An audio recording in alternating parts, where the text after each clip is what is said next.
New Zealand के एक orthopaedic surgeon है डॉक्टर रोवन स्कॉटन। जी हाँ, ये वो सर्जन है जिन्होंने कभी सर्जरी की थी जसप्रीत बुमराह की मार्च 2023 में। और उसके बाद से जसप्रीत बुमराह जो है उन्होंने लंबे समय तक आराम किया। फिर उसके बाद आयरलैंड का दौरा उन्होंने किया बतौर कप्तान, और उसके बाद वो वर्ल्ड कप में उतरे और भारतीय टीम जो है फाइनल तक पहुंची थी। अब उन्होंने जसप्रीत बुमराह ने उन्हीं डॉक्टर से संपर्क किया है, रोवन स्कॉटन से, जिन्होंने उनका इलाज किया था। ऑर्थोपेडिक सर्जन है, क्राइस्ट चर्च से ताल्लुक रखते हैं।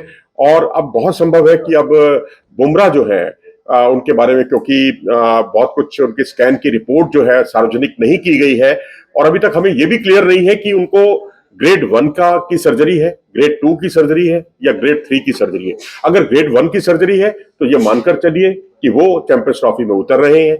अगर ग्रेड 2 की सर्जरी है तो ये आप मानकर चलिए कि वो चैंपियंस ट्रॉफी में नहीं उतर रहे हैं। और ग्रेड 3 की सर्जरी है तो फिर तो आप बिल्कुल कोई सवाल ही नहीं उठता कि वो चैंपियंस ट्रॉफी में उतरे। लेकिन प्रोविजनल जो स्क्वाड है, जो इसका अनाउंस 11 या 12 तारीख को हो जाएगा, तो उसमें बहुत संभव है कि जसप्रीत बुमराह का नाम हो, सब्जेक्ट टू मेडिकल फिटनेस। उसमें ये क्लॉज लगाई जा सकती है। लेकिन 14 फरवरी तक अंतिम तौर पर जो है आपको खुलासा करना पड़ेगा कि कौन से प्लेयर आप रख रहे हैं, कौन से नहीं रख रहे, कौन से बदलाव कर रहे हैं, कौन से बदलाव नहीं कर रहे, या इस टीम में उनको ना रखें, आप उस टीम में उनको रख लें। ये बदलाव आप कर सकते हैं, लेकिन उसके लिए 14 फरवरी के बाद इस तरह की रिप्लेसमेंट की कोई गुंजाइश नहीं होगी।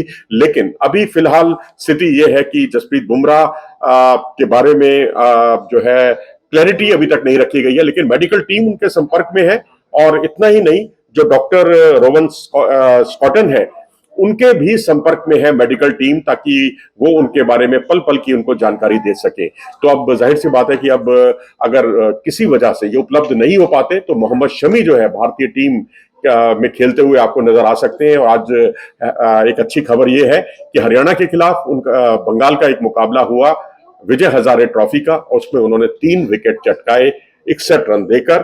तो यहां पर अब 10 ओवर में 61 रन देकर उन्होंने 3 विकेट चटकाए। एक ओपनर को आउट किया, एक नंबर 7 के बल्लेबाज को और एक नंबर 9 के बल्लेबाज को वो आउट करने में कामयाब रहे। तो इससे यह जाहिर होता है कि मोहम्मद शमी अब अच्छी फॉर्म में है, फिटनेस को लेकर कोई इशू नहीं है।